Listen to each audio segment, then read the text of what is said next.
I talked about that purpose element and enabling Kiwi to be better with money is at the heart of everything we're doing. And we didn't want anyone to be left behind in that journey. Yeah. Like there's not just one way, there's 1,000 ways. Yeah. And so we needed to make something that would work for everyone. The New Zealand Tech Podcast, brought to you by Gorilla Technology, proactive and strategic IT. Hey folks, greetings and welcome along to the New Zealand Tech Podcast. I'm your host, Paul Spain, and real privilege to have Jovan Pavlicevic with us for this episode from Emerge and Square One. How are you, Jovan? Great, thank you, mate. Thanks for having me. Great to have you in the studio here for the first time. Maybe you can just give a quick intro to listeners on where you fit into this big wild world of tech and startups in New Zealand. Thank you. Where do I fit in? So co-founder of Emerge and Square One. And look, we're here to build New Zealand's first digital challenger bank. We think the Aussies deserve a good run for their money and something built with a fierce local mindset. So we're actually just across the road from you here on Simon Street. And we're not a bank yet, but we're taking some strides in that direction. We started with a product called Square One, which is now probably close to becoming the incumbent for youth accounts in New Zealand. We've onboarded 250,000 customers onto that. That's incredible. Yeah, thank you. Square One turns 4 in about a month. And then about 18 months ago, we added Emerge to that. And so we started there. The next biggest pain point, or the next biggest group of underserved customers that we could see in banking is actually SME. So companies like yourselves, thanks for being a customer as well. Yeah. So we're sort of trying to find those white spaces where the banks, either don't play or where they're not doing a very good job, and where customers are underserved. And we're on that path to building something to hopefully challenge those big four Aussies. Oh, that's really, really exciting. Well, great to have you here for the first time. And, of course, also a big thank you to our show partners, to 1NZ, 2 Degrees, Spark, Workday, HP and Gorilla Technology. Well, let's jump into it. There's a bit that's New Zealand sort of focused news, and then we'll dive into the global stories. And, of course, very keen to hear more about Emerge and Square One also. So first up, we got news through last week that Google's new Pacific undersea cable called the Honomoana due to land what they're describing as North Auckland in early 2026. So I guess somewhere north of the Harbour Bridge and south of Whangarei. I don't know quite exactly where that one's coming in. But look, I think for New Zealand, having that diversity of connectivity to New Zealand is always, I guess gives us a little bit more peace of mind that if things were to go haywire in the future, every extra link up we've got with the outside world kind of puts us in a better position. And for those who maybe think, look, this could never ever happen. We have seen places that have been, hit with connectivity issues in the past. I'm not sure that we've seen anywhere with sort of New Zealand's population, but because we are so far away from everywhere else, there are some complexities, and we certainly saw Tonga were massively impacted when the one fibre optic cable that linked Tonga to the rest of the world was disrupted when they had a volcano there. So these things can happen, right? So No, any sort of addition to infrastructure like that is going to be great. I was actually I was in Cable Bay a few months back. Yes. And there's a little plaque there explaining why it's called Cable Bay, which I only just learned, having known about Cable Bay since I was a kid. Yeah. It's actually called Cable Bay because that's where the first telecommunications cable which was 1800 and bonus points for anyone. Yeah.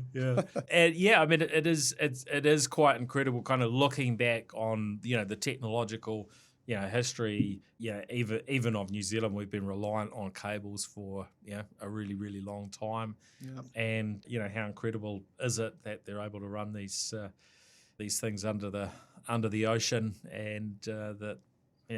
They largely work pretty well. I've had the privilege of being invited onto a couple of the cable ships that have come through Auckland, and cool. got to have a look at the curled up cables and. Did you get to and write how your they do name it. on it anywhere or anything like that? Or No, we didn't get offered that option, but I guess you could go for a swim and go and etch your name into the. I don't know at what point you start getting in trouble It's for a felony. for these sorts of things, national security not recommended. dramas. So probably not recommended to go digging them up, right?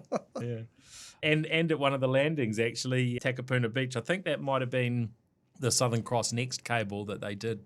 Yeah, just right there in Takapuna Beach. So, these things are around the place. Joe Allen, our esteemed producer, alerts me first international cable linking New Zealand up, 1876. Oh, how cool is that? So and what was that carrying? Just kind of Morse code. Yeah, I think the sort of comms back then were a little bit simpler. And so those were telegraph cables that they called back then. Moving on, there's been a bit of media coverage around supermarket car park fines, and listeners might be wondering, well, what's the tech angle here about people being upset about being fined in there for how they park at their local supermarket? Well, I guess this is, as we move to a more digitised world, the capability to sort of automate these types of things increases. And so, look, it used to be you go and park in your supermarket, and if you wandered next door to the cafe afterwards for a coffee or something else, surely that can't be a crime as well. That wouldn't be a problem. But we're now in this sort of world where the supermarkets are outsourcing how their car parks are managed. And so if you've got a company there that's looking at, well, how do we monetize, this function? And they realize, as soon as somebody walks outside the border of the car park, and if we have the right sort of cameras, we can effectively geofence it. We can tell, every vehicle that comes in, every person that gets out, and we can track where they walk. And if they walk beyond the boundaries, we can give them no, they don't do electric shock treatment. We can give them a ticket. I was just wondering whether like the halter collars could be adapted for, from cows to shoppers. But New World gets about half of my paycheck. So look, I'm as guilty as the next person of borrowing a very occasional park on I would have to say, a fair use basis. Yeah. But I think, a more productive use of the fines would be for people who don't park their trolleys back. I think that should be looked into. And I'm a bit of a dead eye. From about 20 metres now, I can slot a trolley straight back into the bay. Trolley bowling. Yeah. Okay. So I think that's where they should direct their energies. That could be a sport, actually, trolley bowling. I believe 20 metres. It actually is. That's impressive. You heard it here first. So I'll take the challenge. Yeah. Well, you could see, this is where you could put the AI cameras to good use, right? You recognise the participants and the players, and That's then it. those that have played the best, then they maybe get a discount on future groceries or That's something. it. And you've got to hope you don't get the trolley with the wonky wheel, like a non-regulation trolley.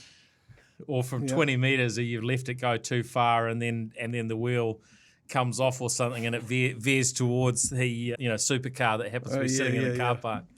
Yeah.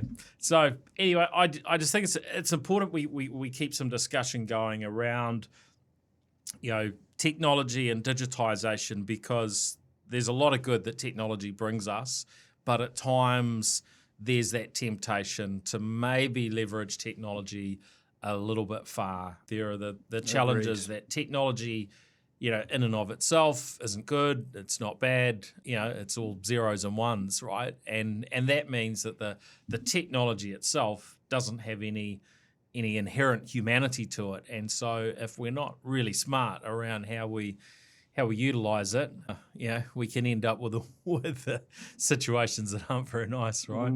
Yeah. Also in the news, this was probably before I headed to Christchurch for the Aerospace Summit last week, we heard about IT Professionals NZ entering liquidation. They've had some ongoing financial issues, and those seem to have come to the fore. They've been an important part of, I guess, shaping New Zealand's tech sector and being a real support for the tech community over many decades. And so it's been announced they're expecting to cease operations following a special meeting coming up later this month, October 23rd. there are some discussions sort of underway as to sort of how to preserve some of the things that they've done. Yeah, it's sad to see this sort of thing happen. However, I guess there's an element, times change, and for varying reasons, we don't always have in the future what we've had in the past. Some of that is because I guess some of the sort of services and functions of a community like IT Professionals NZ have moved into an online context. There's I guess a lot more content and access to things globally online now that certainly wouldn't have been in the earlier days. And of course there's so many events and different sort of community things that are going on within the broader tech space. But I think this will certainly leave a bit of a hole for the community. Yeah, hopefully someone can pick it up and like I say, take the salvageable parts out of it and keep something going there, at least the domain, and move it to a Discord. I don't know. Yeah. Now, I often encourage people to have a look at a website called Have I Been Pwned? And a lot of our listeners will be familiar with the Have I Been Pwned website, where you can go and you can put your email address and it will highlight how many data breaches or known data breaches that your email address has been linked to. And it can be quite a good sort of wake-up call for people.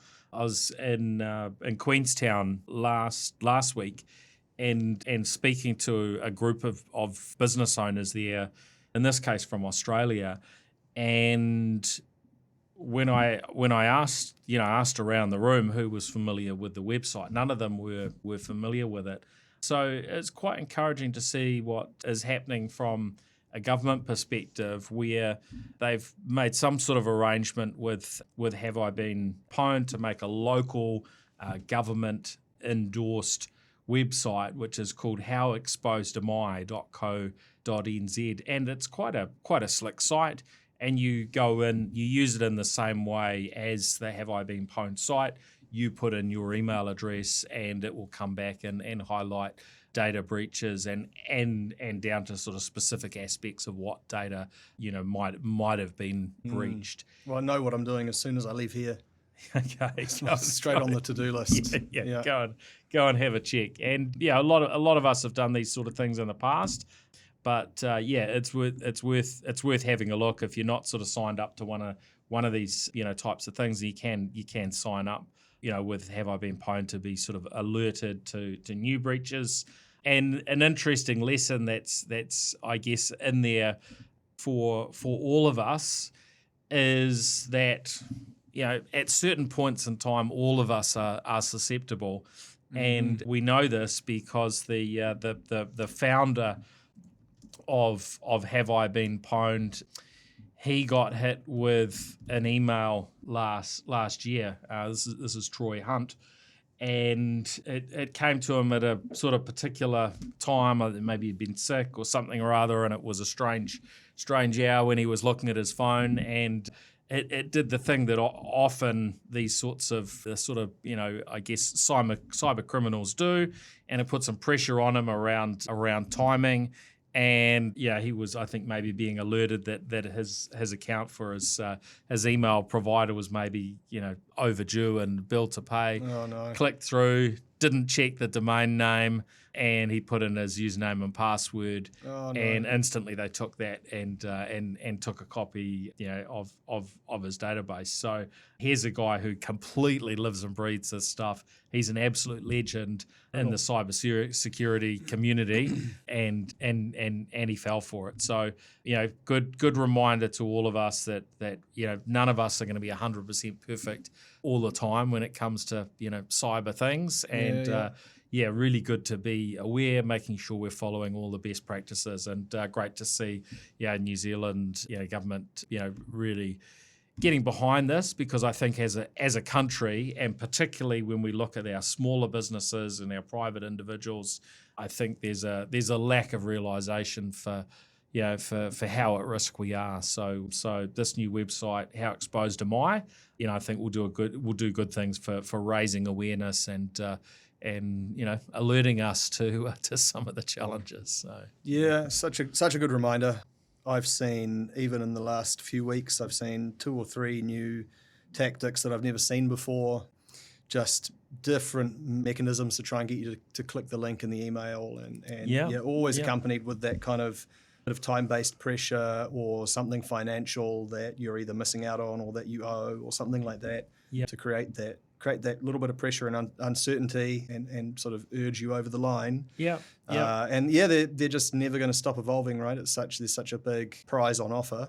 It's a pretty just fascinating, endless cat and mouse game, really. Yeah, really is. Can you remember the specifics? Is it easy to explain, or one of the more interesting exploits was for those using the likes of a ChatGPT MCP, like a model context protocol, which, as I understand it, is allowing your LLM of choice to interact with different applications. So allowing your ChatGPT AI to access your Gmail and your Google Calendar, for example. Yeah, sure. And then the exploit was a calendar invite that's sent in, and if you accept that calendar invite, actually buried in that calendar invite is a massive prompt to ChatGPT to dump the entire contents of your Gmail history, your everything in your drive, everything in that it's got access to strip that out and dump it and send it back to the hacker. Wow. So that was that's a pretty new one I'd never heard of before. Yeah, we've been hearing about a few of those sorts of things, right? Clicking accept on a calendar invite, which if you get a few of those, if you've got a busy calendar, it's just, there's so much to watch out for. And it highlights that now our LLMs, whether it's a ChatGPT or a Copilot or Grok or Anthropic, all these different platforms and tools, and then the varying ones on the edge that kind of leverage those via our API, we're going to have to see some confidence that they're really taking those sorts of threats seriously, because there's a bit of a shared responsibility there, right? So part of that comes with your email vendor to be sort of scanning the emails that are coming to you, knowing that those are going to get somewhat indexed by an LLM. So they need to look, is the info right? The LLM itself needs to be looking and going, is there something in here to kind of suck us in and try and trick us? Yeah. So, there's a whole new level of threats that need to be protected against. And then there's, of course, the responsibility on you and I as the users of the technology, and that's always there. Yeah. Oh, well done on picking that up. That's good. But yeah, you can imagine that there will be a bunch of people who have been taken advantage of. And big incentives. This and you hear about it also with I think it's with resumes, right? And so there's a suggestion that you can, you embed something into your resume, maybe hidden text into the PDF. Oh, for the LLM, the recruiter's LLM to read. Put the CV to the top of the pile. White text. Give it extra. So there's all sorts of mechanisms that will be that people will try out to see what they can do. I haven't seen that myself, but I do wonder. Yeah, if you received a resume that way, then what would be the right response? What should you do with that? There's a bit of thinking to consider there. Depends if you give extra points for for creativity and commercial thrust, but Yes, really interesting. On to international matters. Interesting reading about Asahi and the huge impact that cyber attack on their operations has had, and for I guess what is a really, really large entity, particularly in Japan, but known globally. They were forced to shut production down across their 30 factories across the country. I mean, that's the scale of their operation.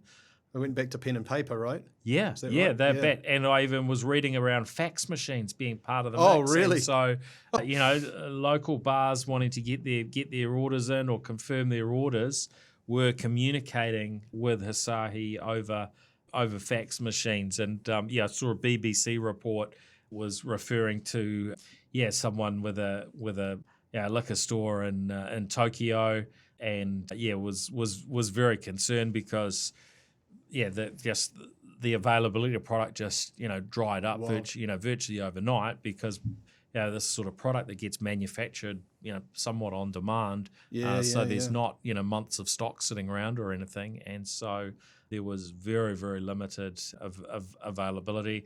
And they've got other not just the Asahi beer, but other drinks, water, and food products they sell as well. So I do think the fact that the bigger companies like Asahi, when something like this happens, that it makes the news is really important, because for the smaller entities, most often it doesn't. And this is one of the challenges I think we have in New Zealand and further afield when it comes to smaller organisations, that there is just a thinking of, well, I haven't seen anything major happen on this front, so she'll be right, mate, sort of thing, Kiwi attitude. And we had this discussion in Queenstown last week, amongst these business owners, and I raised the point that often folks are too embarrassed, ashamed to mention it from their business. But what we did get, and it wasn't a huge group of people.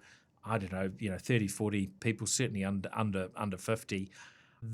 There was a fair bit of feedback from across the room of more personal types of incidents where people had been scammed or lost money on varying things. One of them was like, oh, my brother just got scammed on tickets that he bought for the grand final, etc., $1,100. He's bought tickets on this platform before, but this time it didn't play out very well. So these things are going on around us all the time, but you just don't hear most of them, right? Yeah, takeaway is get your tickets faxed. I think. I'm just imagining the scene in Japan there, and in the land of the blind, the one-eyed man is king, and that guy, has held on to his fax machine for 30 years. How vindicated he suddenly feels when he can fax off his order. He's the one guy in the neighbourhood that's able to get beer. Yeah. Also on the cyber front, we read a third-party breach linked to Discord through their support vendor exposed 70,000 users' ID photos, which including pretty critical information, passports and drivers' licenses. So these sort of issues kind of keep going on, and I think partly become part of a section of the debate, and you can probably look at it from two perspectives. But when we're looking at digital ID, I think there's an element there. We're moving to digital ID where it verifies somebody without having to expose a whole passport or a driver's license, would mean that this type of scenario was maybe a thing of the past. But then there's the other side of the coin, which is, well, what is the appropriate level of digitization, and what are the downside sort of consequences? So it's interesting as these things come through to have a look at them and think around, well, how could we and should we solve these things? I've tended to think that in most cases, when you get these scenarios of passports and driver's licenses being exposed, that the issue isn't necessarily the fact that someone has to, show a driver's license or a passport. And I imagine there's an element of this. I can't quite remember what the process was with Emerge, but there's usually an element where you have to share, something from a know your customer perspective. You've got to do some verification.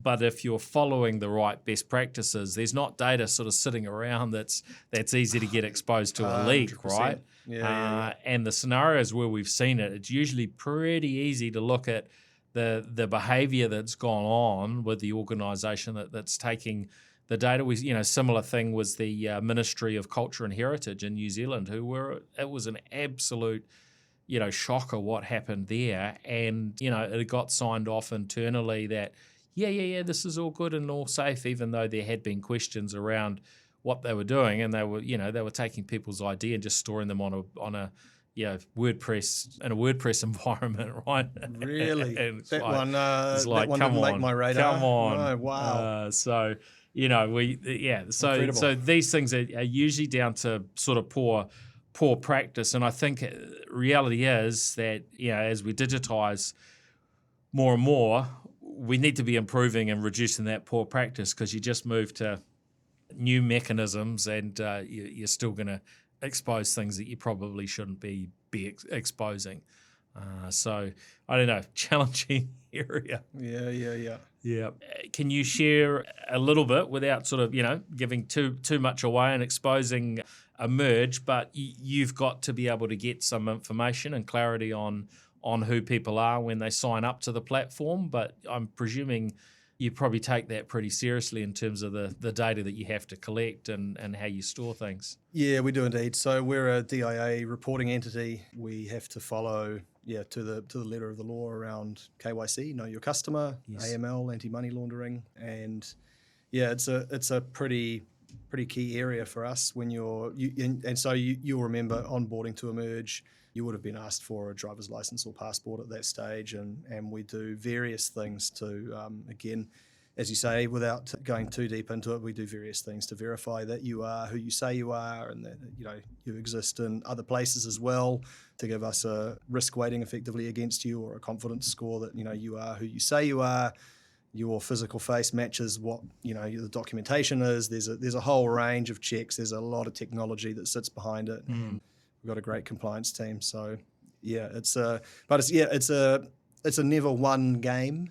That one, it's one that we're always going to be working on and improving. It just never sits still. Yeah. Lastly, on the general news front, Trump has threatened China with sort of massive increase in tariffs, following China making some what are being referred to as very hostile trade moves, including aggressive export restrictions on rare earths.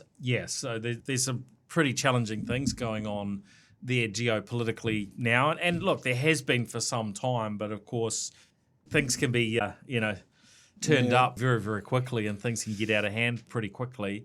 And I guess, for those of us, wherever you are in the world, actually, we're very reliant on, at times, a small number of countries to ensure we get access to technology, to get access to food and data and so on. And if China or the US decide to make things difficult or mess around with tariffs, then the whole world gets impacted pretty quickly, right? Yeah. Interesting to see how that's going to play out.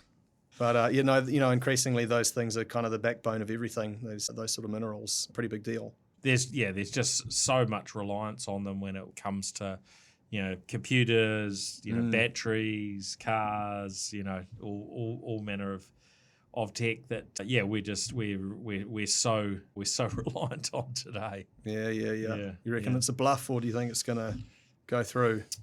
Well, I just said I don't want to comment on it, I'm going to draw it from you. Look, I mean, we've got this sort of future date of, I think, 1 December that's mentioned as part of it. And look, this is always part of the picture as a level of trying to spread fear. It's part of the negotiating tactics, and then how it actually plays out. You never quite know, right? What's going to be real and what's not, and so you sit on the sidelines, really unable to do anything other than hope things turn out in a good direction. Get your popcorn out. So Now, onto Emerge and Square One. Really keen to hear a bit more of the story. Maybe you can tell us what did the beginning look like for yourself and your co-founder, and how things kicked off. How many hours have we got? I'll start the timer. We're gonna limit this episode no more than four hours. Oh, perfect. Thanks, mate. That gives me a start on the first chapter. Yeah. So if you want to go kind of right back to the genesis of it, I guess it was, Jamie and myself as two co-founders and old mates. Our kids each started getting to that sort of pocket money school age. So he's got 3 kids, I've got 2. And they started getting to this sort of age around between kind of 5 to 8, where you're starting to have those conversations around, sounds like those conversations well as well. How are we going to get you a bank account? How are we going to, see about doing some jobs and earning some pocket money and saving towards a goal and understanding how it all works? Because all they had seen right from the pram really is just mum or dad tap a card wherever you go. The only financial lesson they had was wherever you go, mum or dad just has this magic wand, ostensibly, which is what it looks like to a kid. It kind of does to an adult as well, right? You just go wherever you want and pew, pew, and you just buy what you want, whenever you want, anytime, day or night, anywhere in the world. Easy as that. And starting to realize that that's probably about the worst financial lesson you can give anyone, let alone your own kids. Yeah. And my oldest daughter was 8 at the time, and I mentioned the word cash, and I straight away got back, "What's cash, Dad?" And that was kind of a real light bulb moment for me. Wow. Here you've got a kid who's 8 and has never seen cash, doesn't know what it is. Rightly or wrongly, that's a whole other debate and discussion, but that was the case. And so that was a big light bulb moment. And then so I went, okay, we better sort this out and go into the branch and get you a bank account. So went to the bank where I've been a customer for 3.5 decades and said, "Hey, I've been I think a pretty loyal, fantastic customer, actually. You've got my entire financial life. Thanks very much. And I've got a brand new customer here to bring you." And they said, "Well, come back on the 39th of November at 9:30 and make an appointment to see someone, and then we'll give you a bunch of paperwork that looks like it's been through a fax machine 100 times. It was all faded. They literally had to blow the dust off this stack of paperwork, and then it was go home, get your passport, now take a trip to a justice of the peace to have an original birth certificate witnessed." And this journey just went on with all of this friction and pain.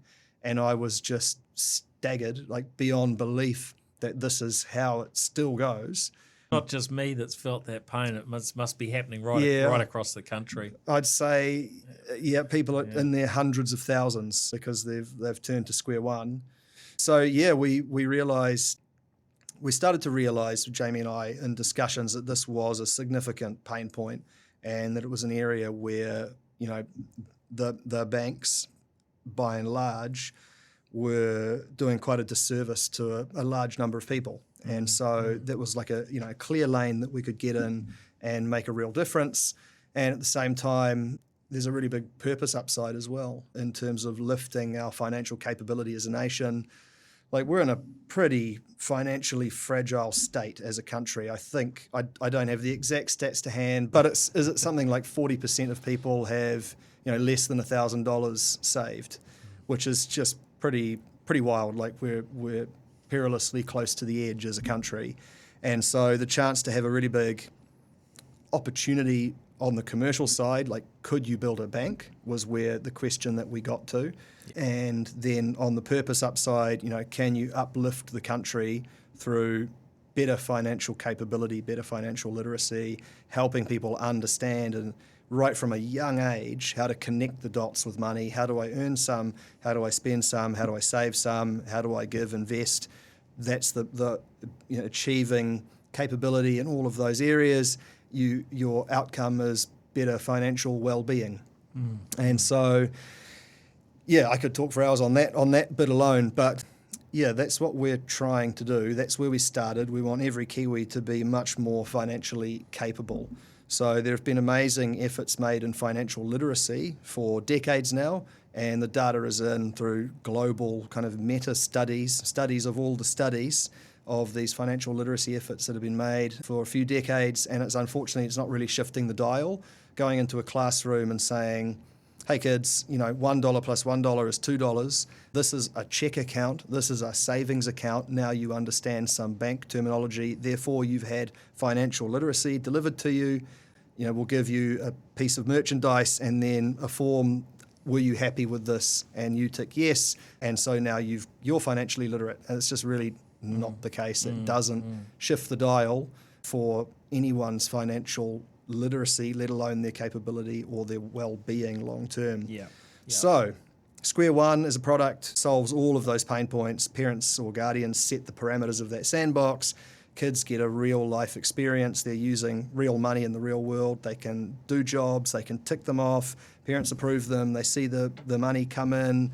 They can set goals that they then save towards. And so as a kid, you're starting to get that sense of having some direction over your own life. Okay, wow, I can understand how to get some money, and then I can understand how to choose, make my own decisions about needs versus wants. And the conversations just go on and on and on and on as a parent. And Square One gives you that platform and the toolkit to have all those conversations. And the results are looking really positive. The feedback mostly from parents, but from kids as well. Is the big one from parents is they can't believe that their kids are this capable at age 8. They were thinking that their kids were going to have to wait till they were 18 to start being this capable around discerning the difference between needs and wants and setting some goals and direction for themselves. So in simple terms, Square One is what? Bank account, debit card, but then you've got extra pieces around that so that a parent can be involved and and so on.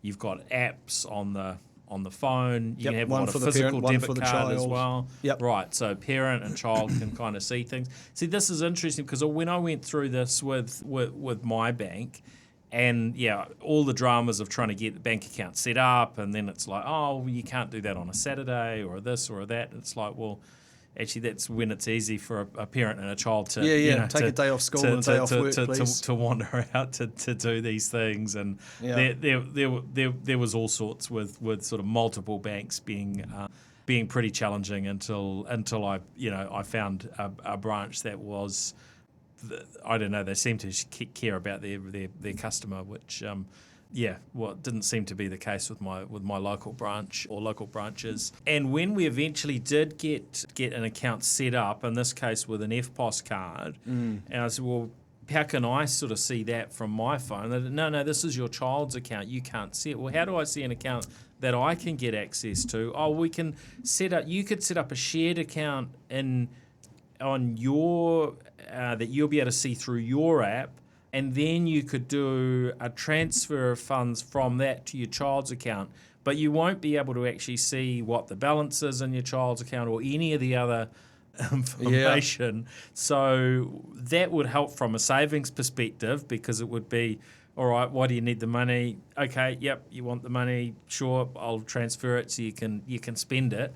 And so we end up there with a little bit of a wall that helps encourage saving, but in a really haphazard way. So maybe just run me through how this would work in the Square One world. Yeah, it was all of those things as well, right, for us, where I was trying to, but the bit that really blew me away on top of it all was, okay, we've got you an account and now we've put some money in there for my child. How does that customer view their own balance? Oh, that's not possible.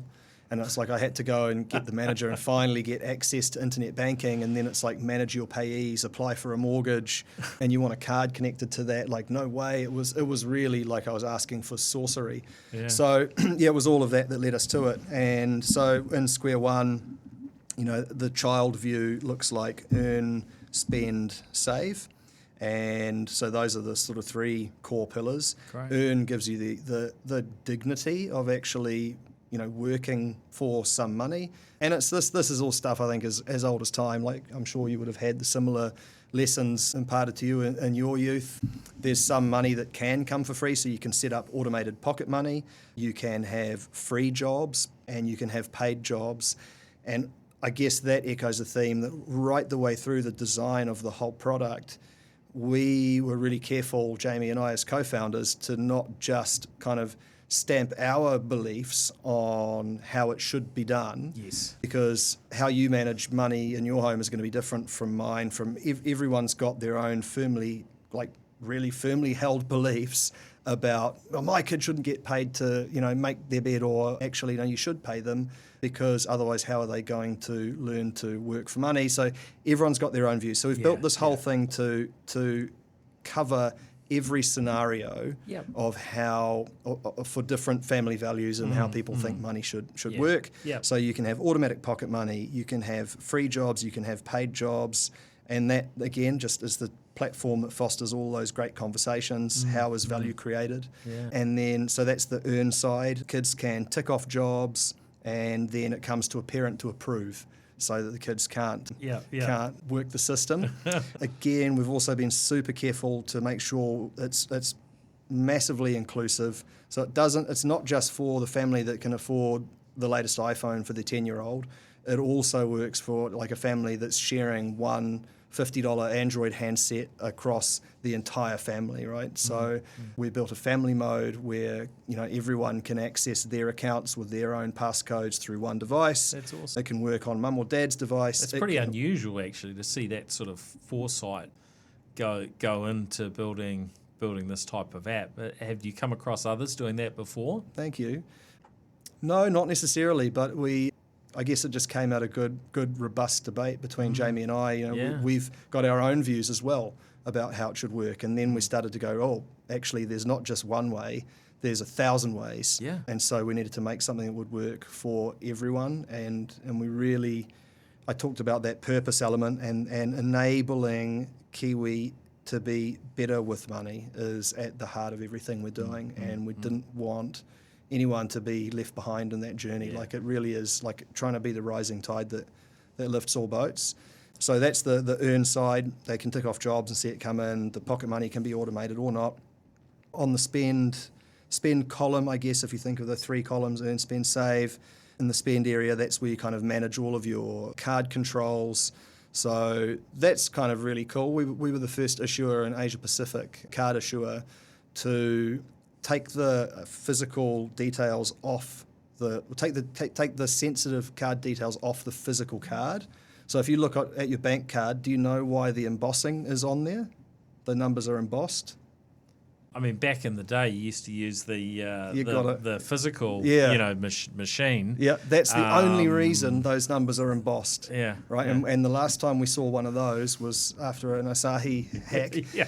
So that sort of, it's a small detail, but it says an awful lot about the state of innovation in this country, in banking and financial services at least, when, the banks would rather wear that annual fraud cost, which is in the, I don't know how many tens or hundreds of millions, we'd have to look it up. Well, having it's what's effectively huge. a PIN number on the back of the card as well, right? So having all that on the physical card, is wild. And I had this in the States a couple of weeks ago in a restaurant. They're like, oh, can we take your card and we'll get? And I'm like, no, you can't take my card. You've got to be joking. Yeah. I now, of course, my card's the number on the back's kind of covered up, but you can tear something off and get to it. I haven't completely destroyed it, but that's all debatable. But there's no reason in most cases for that to be phically there when we're carrying a device, or there's another way to hold that info. So that's a great move. Well, it says, thank you. I just think it's a really interesting illustration of that the state of innovation in banking, where that it's preferable to leave that as it is, because we can't be bothered. And we'll just wear the fraud losses. We'll wear all of that customer angst and heartbreak that's attached to it.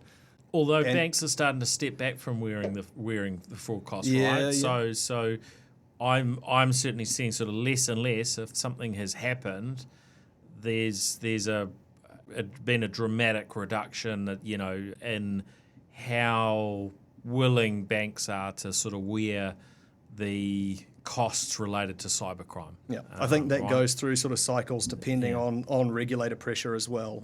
But as for context, we were a team of 5 people, and we were the first card issuer in Asia Pacific to remove those details off the physical cards and provision them instantly in app. So not only are you removing all of that fraud risk and putting it behind biometrics, also like instant issuance capability so that you can onboard in the app, you go through that, and then as soon as you've done that 2-3 minute onboarding, all of those card details are provisioned in the app for all of your kids. You don't have to wait for the physical card to come in the post, ready to go with Apple and Google Pay, ready to use online instantly. Yeah, doesn't get lost in the mail, etc. It's just there. So we did that with a team of 5 people. The physical card still comes in the post a few days later. Yeah. But doing that with a team of 5 people versus if you look at the majority of bank cards still, they've got all those sensitive details on them, and that really throws into sharp relief, I think, how we think about things versus how it's being done and what New Zealanders are forced to put up with.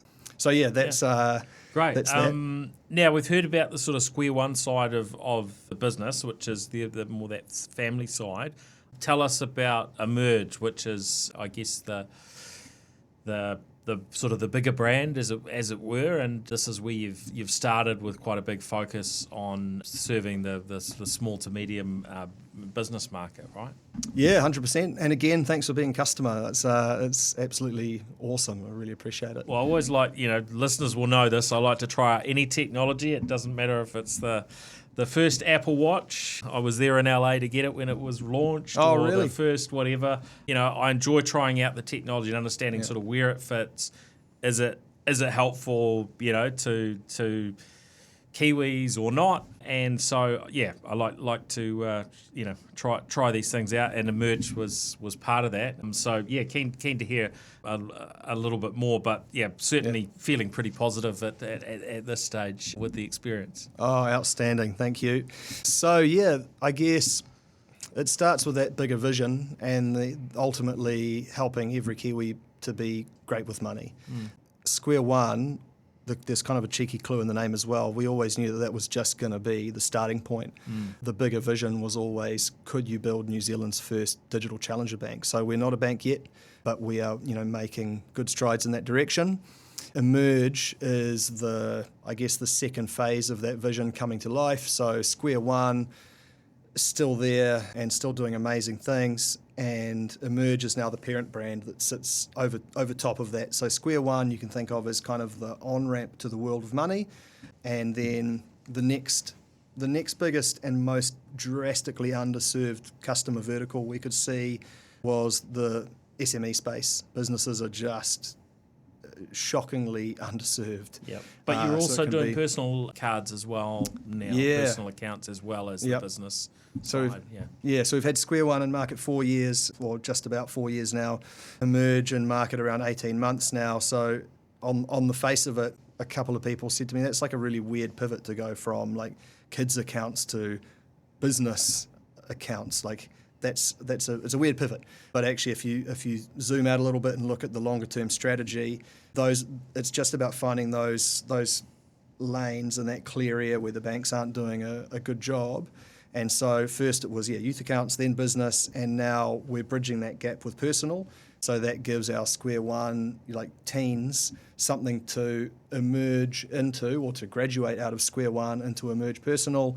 And personal is also a great place where people can get the experience and build trust and then move their business accounts over as well. So personal accounts live in market as of now. So That's great. And tell us a little bit around what you've built for the business the market, and how that's kind of different to what folks might have been getting from their banks. It's probably better coming from you than me, and I may jump in with our experience. You can hold me to account on it. Good or bad, but no pressure with a live demo.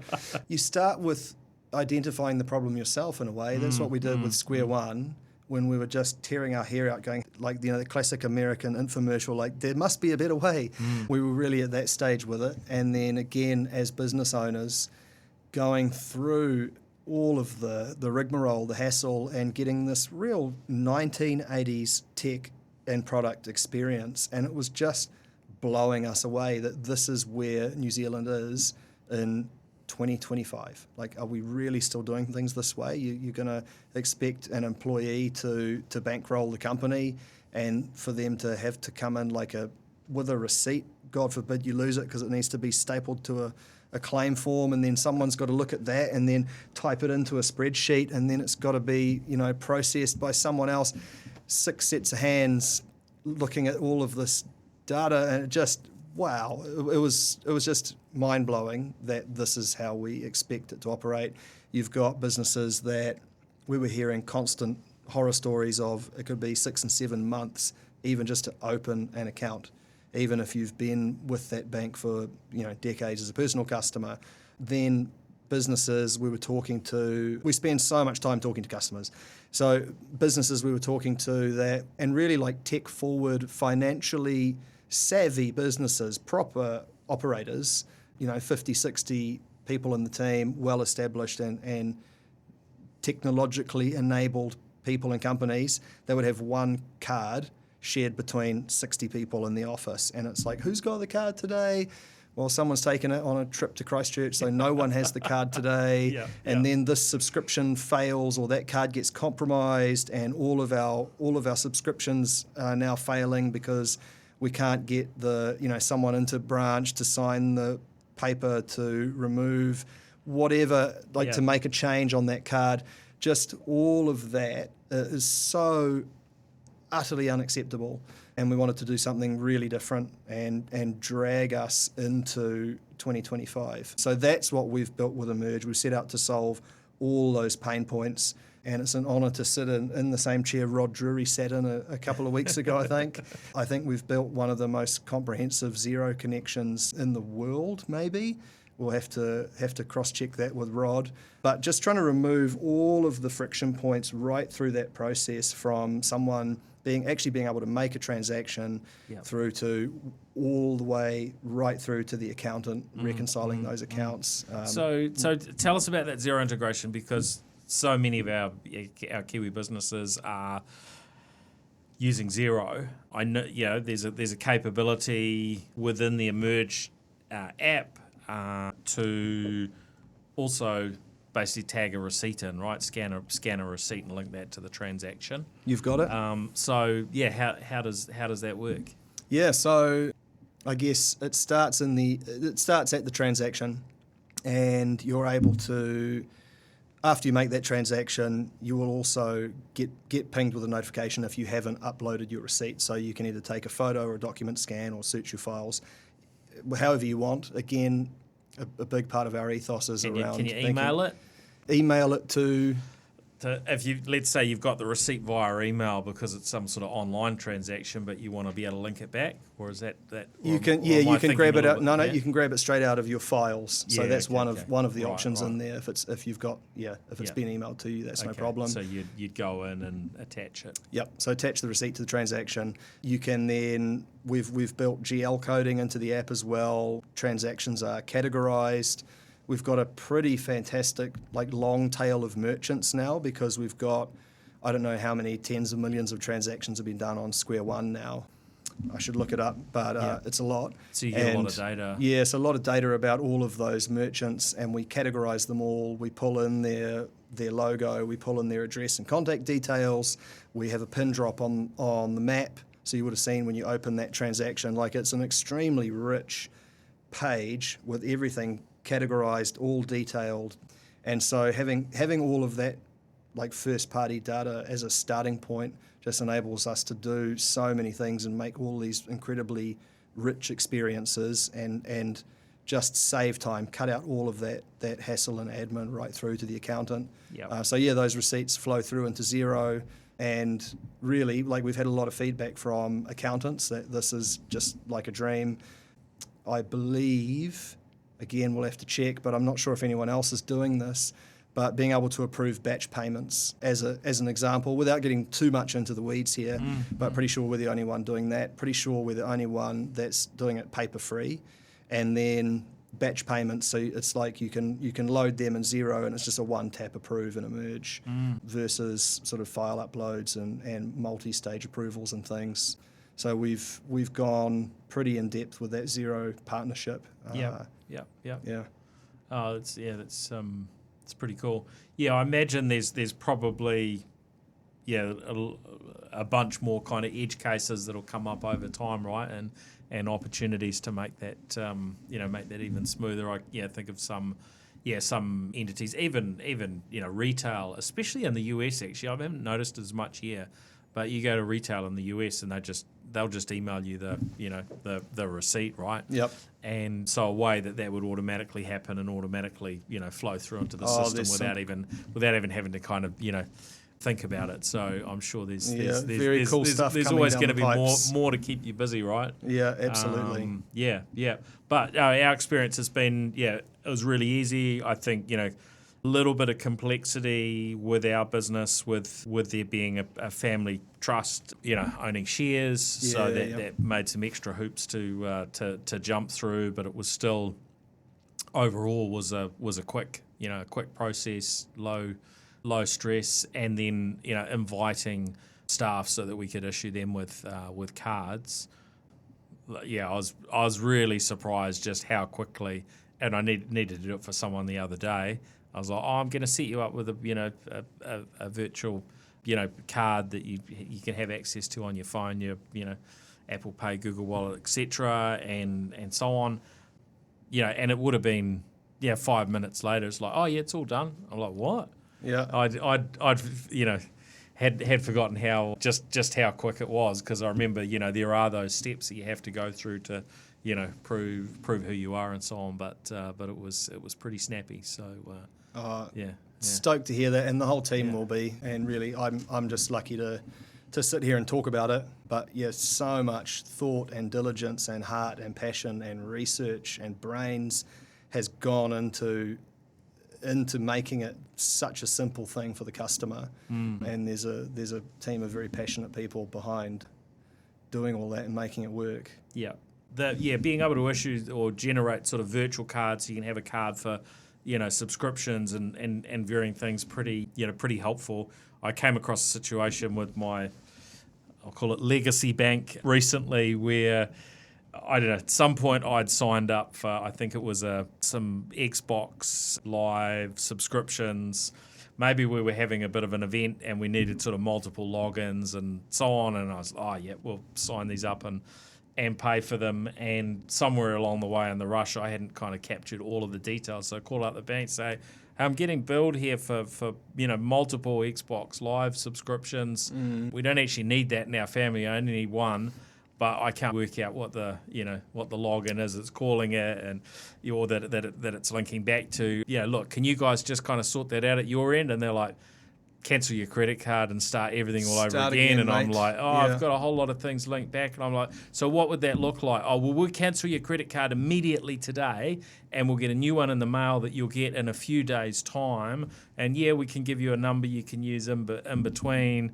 But I'm like, but I've got to transition everything. Oh, no, that's too painful, right? And so the idea of being able to have these virtual cards and, have a card just for, say gaming subscriptions or whatever you want to.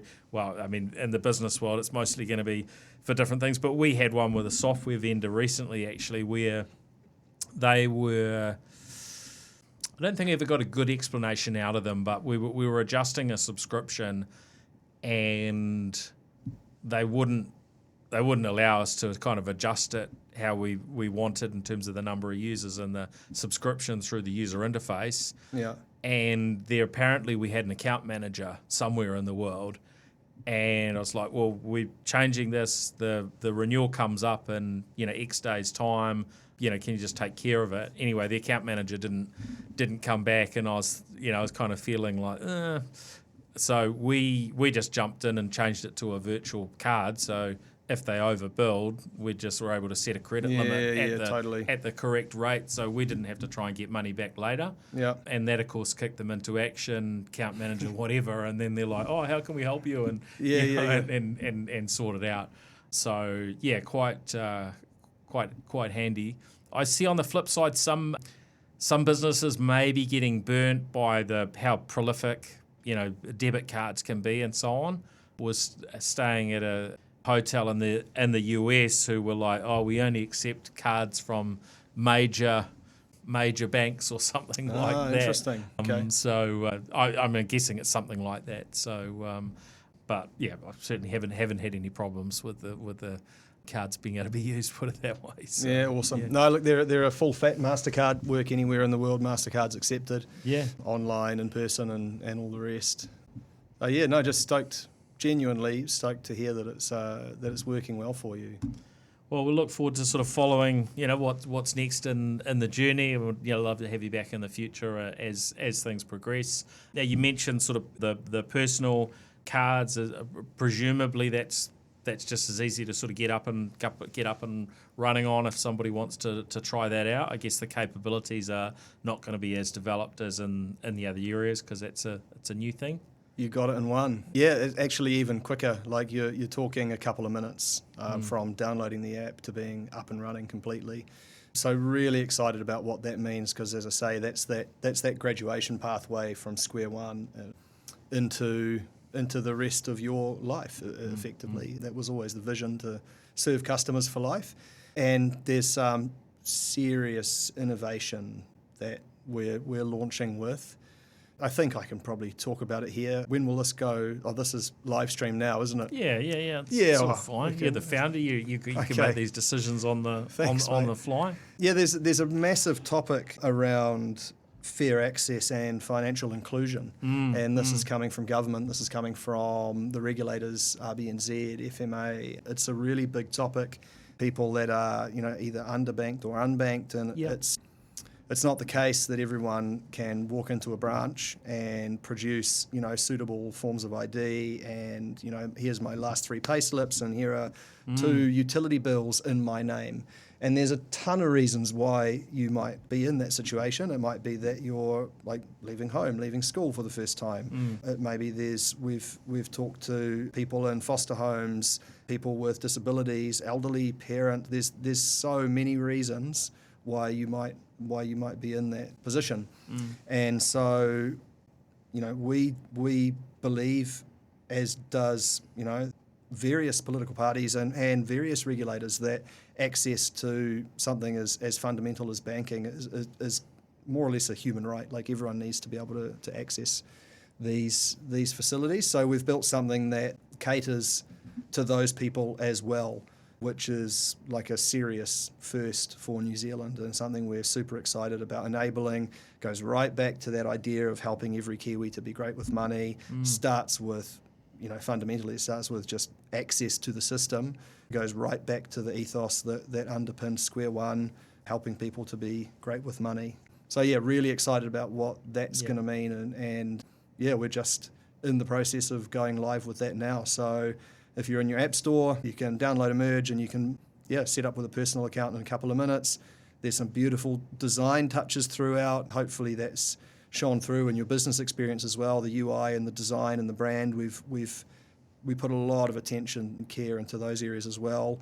And with personal, we've got license, I think, to be a bit more fun, a bit more interesting with the design and stuff. So there's some really cool, unique Kiwi touches as well. I won't give away too much. We'll have to have some Easter eggs, but once you're in the app and selecting card colours and things like that, there's some seriously nice finishing touches put on it. So yeah, really excited to see how that goes. Great. Well, we'd love to hear from any listeners who give this a try. I know a lot of our listeners are always very keen to try out new technology. So since you've now got the personal accounts available, I'm sure that will nudge a few people who maybe are curious, or it's what they're looking for, to try that out. Be interesting to know how smooth that is.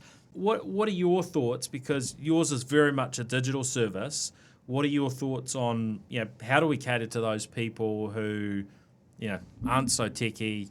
There are people that don't carry a smartphone. Is that going to be the role of the traditional banks at this stage for the next few years ahead, or is this something over time that you can imagine gets addressed because we're all born with a smartphone in our hand in the years ahead, or is that something you think about at all? Yeah, it is. I tend towards the latter. And again, whether that's a good thing or a bad thing, right or wrong, is a whole philosophical debate, and we can maybe solve that one over something stronger than a water. But yeah, I think the level of smartphone access now is just I imagine it's just pushing closer and closer to 100%.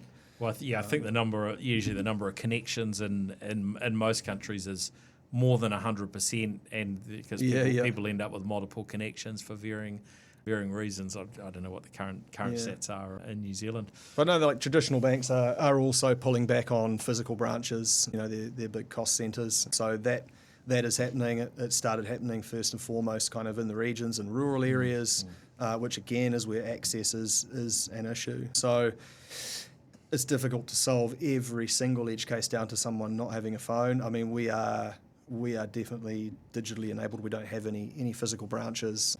But you will reach out to people on the phone, right? If you need to. Yeah. Yeah. Okay. Oh well, it's been great to have you on the show. Thank you, Jovan. Thank you, mate. It's really good, and look forward to following progress. Big thank you to our show partners as well: Workday, Spark, 2 Degrees, 1NZ, Gorilla Technology, and HP. And we'll look forward to catching everyone on the next episode. If you have been listening to the audio, then track us down on those video platforms or follow myself on LinkedIn. And that's us for this week. So thanks, everyone. We'll catch you again next week. See ya.